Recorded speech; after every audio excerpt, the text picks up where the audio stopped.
Hello बच्चों, let's read the question. The question says in beta minus decay emission consist of option A 4He2, option B 0E-1, option C 0E+1 and option D 1H1.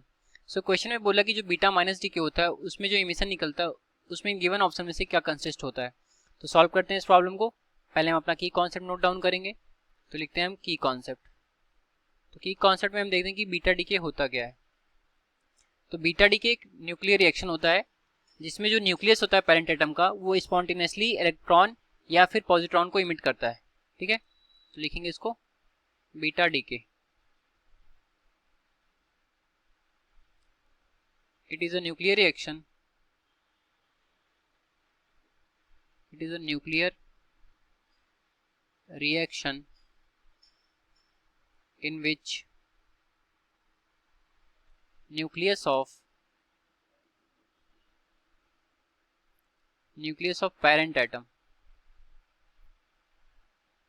और वो parent atom कैसा कैसा होना चाहिए, radio active होना चाहिए. So it is a nuclear reaction in which nucleus of parent atom spontaneously emits electron और positron.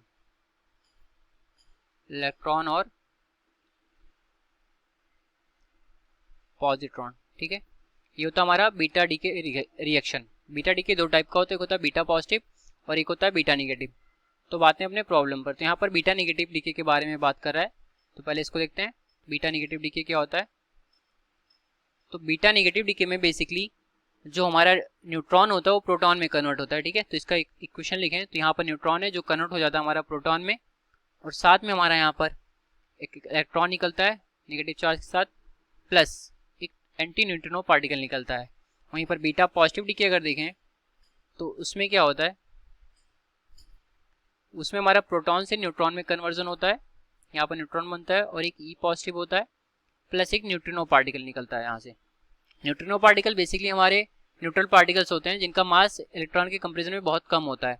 और जो ई पॉजिटिव और ई निगेटिव आता है ये हमारे चार्ज को बैलेंस करने के लिए आता है. ठीक है, क्योंकि चार्ज कंजर्वेशन का रूल अप्लाई होता है. तो इसके अकॉर्डिंग अगर हम देखें जो ऑप्शन हमारे इस सोल्यूशन से मैच करेगा जो कि बीटा नेगेटिव डीके के लिए है, तो यहाँ पर ई नेगेटिव आ रहा है.